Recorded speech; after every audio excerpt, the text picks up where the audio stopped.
Sempat terseok-seok di game pertama, Jonathan Christie bangkit dari keterpurukan untuk melakukan comeback dramatis melawan unggulan nomor 1 dunia di final Denmark Open.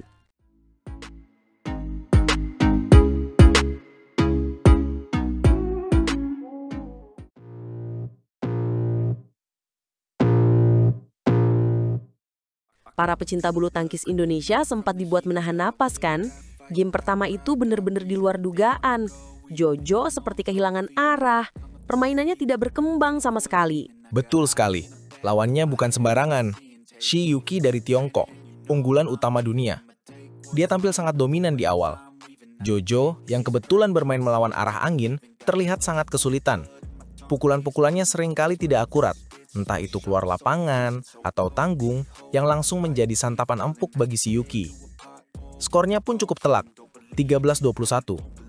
Di titik itu, banyak yang mungkin berpikir bahwa gelar akan lepas dari genggaman. Apalagi, Jojo adalah satu-satunya wakil Indonesia yang tersisa di babak final. Beban di pundaknya pasti sangat berat. Benar, tekanan sebagai satu-satunya wakil di final pasti luar biasa. Tapi disinilah mental juara berbicara. Memasuki game kedua, kita melihat Jonathan yang benar-benar berbeda. Ia tampil lebih tenang, lebih sabar, dan yang terpenting, lebih cerdik. Ia tidak lagi terpancing permainan cepat Shi Yuqi. Sebaliknya, Jojo mulai mendikte ritme permainan. Ia memaksa Shi Yuqi untuk bergerak ke seluruh penjuru lapangan dengan penempatan bola yang akurat. Tepat, Jojo melakukan penyesuaian strategi yang sangat krusial. Dalam rilis resmi PBSI, Jojo sendiri mengakui bahwa faktor kondisi angin sangat mempengaruhi strategi bermain. Di game kedua, ia berada di sisi lapangan yang lebih menguntungkan. Ia bisa mengontrol shuttlecock dengan lebih baik. Pukulan-pukulan silangnya mulai efektif. Smash-smash tajamnya kembali mendarat dengan sempurna. Shi Yuqi, yang tadinya di atas angin, mulai terlihat frustasi. Ia mulai banyak melakukan kesalahan sendiri. Jojo pun berhasil merebut game kedua dengan skor 21-15. Pertarungan pun harus dilanjutkan ke rubber game. Tensi pertandingan semakin memujak. Para penonton di Jyske Bank Arena Odense benar-benar disuguhi tontonan kelas dunia. Di game penentuan ini, Jojo tidak mengendurkan serangannya sedikit pun. Ia langsung tancap gas sejak awal. Ia berhasil unggul cepat dan menjaga keunggulan poinnya.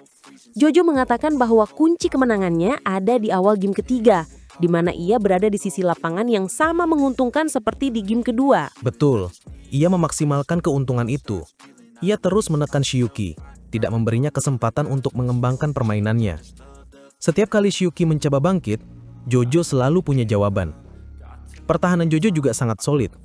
Ia mampu mengembalikan smash-smash keras dari Shi Yuqi. Puncaknya, dalam sebuah rally panjang yang menguras tenaga, Jojo berhasil memastikan kemenangannya. Ia menutup game ketiga dengan skor yang sama, 21-15. Sebuah comeback yang luar biasa. Sungguh kemenangan yang sangat istimewa. Ini adalah gelar Super 750 pertama bagi Jonathan di Denmark Open. Dan jangan lupa, ini adalah gelar individu keduanya secara berturut-turut setelah bulan lalu ia juga menjuarai Korea Open. Ini menjadi penegas performa apiknya setelah memutuskan untuk berkarir secara mandiri atau non-pelatnas sejak bulan Mei 2025. Banyak yang meragukan keputusannya saat itu, tapi Jojo membuktikan bahwa ia bisa. Kemenangan ini juga sangat berarti untuk peringkatnya. Gelar juara Denmark Open ini akan memberinya sekitar 81.824 poin. Poin signifikan ini diperkirakan akan mendorong posisinya menembus peringkat 5 besar dunia atau BWF World Top 5. Ini adalah pencapaian yang fantastis bagi seorang pemain profesional independen. Namun, di balik semua euforia ini, ada perjuangan yang tidak mudah. Jojo sendiri mengungkapkan bahwa kemenangan ini adalah hasil dari proses panjang. Ya, dalam wawancaranya, Jojo terdengar sangat emosional. Ia berkata, gelar juara Denmark pastinya bukan hanya sekedar juara, tapi ini adalah hasil dari proses beberapa bulan belakangan ini yang gak mudah buat saya. Ia juga menyebutkan ada beberapa masalah di badannya yang harus ia pulihkan secara perlahan.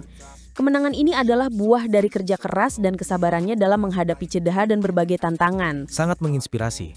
Sayangnya, kebahagiaan Indonesia tidak lengkap. Di sektor ganda putra, wakil kita, Fajar Alfian dan Sohibul Fikri, harus puas menjadi runner-up. Mereka kalah dari pasangan Jepang yang sangat kuat, Takuro Hoki dan Yugo Kobayashi. Tapi kita tetap harus mengapresiasi perjuangan mereka yang sudah berhasil mencapai babak final. Tentu saja, bagaimanapun, Jonathan Christie telah menyelamatkan wajah Indonesia dan membawa pulang 1 gelar juara dari ajang BWF Super 750 yang sangat bergengsi ini. Kini, Jojo akan bersiap melanjutkan tren positifnya di turnamen BWF World Tour berikutnya. Kita semua berharap semoga Jojo bisa terus konsisten membawa nama Indonesia dan membuktikan kemampuannya sebagai salah satu pemain tunggal putra terbaik di dunia. Maju terus Jojo! Di balik kekalahan tragis di final Denmark Terbuka 2025, Fajar dan Fikri akhirnya buka suara soal penyesalan terbesar mereka di lapangan yang membuat gelar juara melayang begitu saja.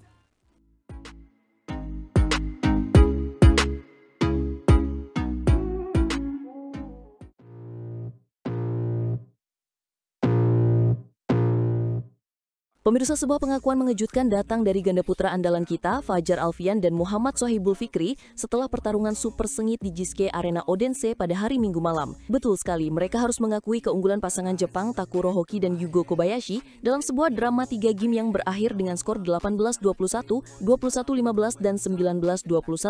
Sebuah hasil yang pastinya menyisakan banyak sekali pertanyaan di benak para penggemar bulu tangkis tanah air, apa yang sebenarnya terjadi.